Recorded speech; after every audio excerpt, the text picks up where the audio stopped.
I never imagined a night could collapse my entire life so quickly. I never thought I'd become one of those men with stories that sound like bitter warnings whispered in bars or written as anonymous confessions online.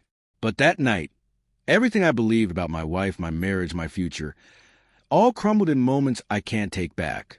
The evening started off like any other weekend. She mentioned she was going out for a bachelorette celebration with her friends.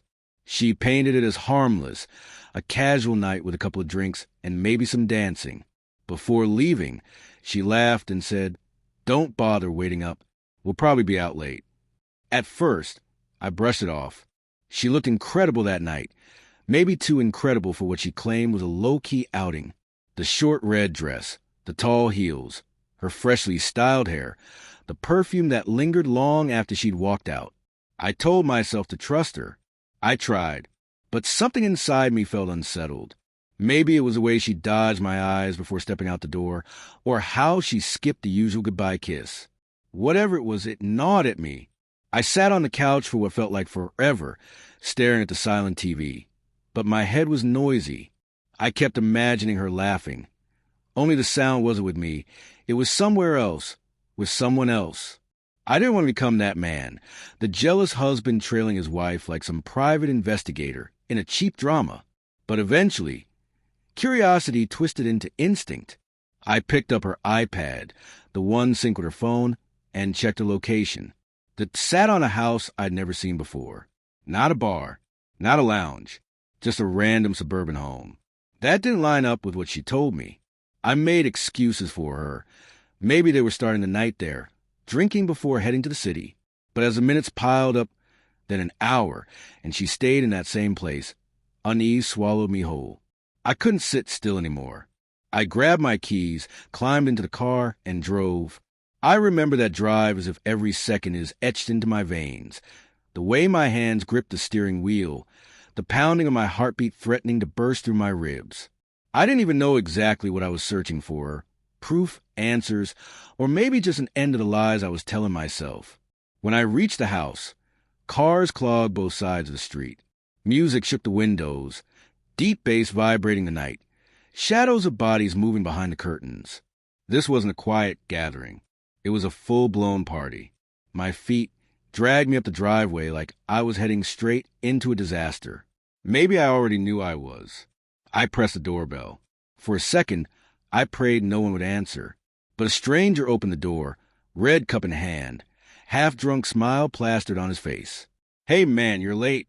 Come on in," he shouted, patting my back as if we'd known each other for years. I stepped inside, drowned in heat, alcohol, perfume, sweat.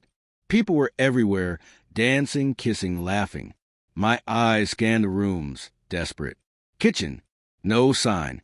Living room, nothing. Patio, empty of her. Then I noticed a hallway in the distance, dimly lit, with one door barely open. My stomach turned cold. Still, I walked toward it. I wish I had stopped, wish I'd turned around and left. But I didn't. I pushed the door open, and there she was, completely exposed, tangled with a man who wasn't me. The world collapsed into silence. She froze, scrambled for the sheet, her face twisted with shock and guilt. The man pulled away wide-eyed, as though I'd caught the mid-crime. She stuttered my name, an apology, excuses. But the words didn't reach me. My ears rang like a siren. I didn't yell. I didn't cry. I simply turned, walked out, and left the house like a man walking away from the scene of his own funeral. The drive back was suffocating. I sat in darkness, headlights flashing by, but inside my car was quiet, the kind of quiet that screams at you. I didn't close my eyes all night. I just sat on the edge of my bed, staring at the carpet, waiting for an answer that never came. By morning, she returned. Mascara streaked down her face, her voice cracking as she tried to explain. She pleaded, begged me to listen, claimed it was meaningless, blamed the alcohol, said it was a stupid mistake. But I'd already made my decision. The papers were ready. I handed them to her, told her she had half an hour to gather her belongings, and reminded her this wasn't her home anymore. She cried. She clung to excuses. But I wasn't interested. While I sat alone trusting her, she stripped away everything we had, So I strip her out of my life, out of my house, out of the future I thought was ours. And you know what? I don't regret it. Because the truth, no matter how devastating, is still cleaner than the filth of a lie. I'd rather stand alone in honesty than suffocate one more day in betrayal.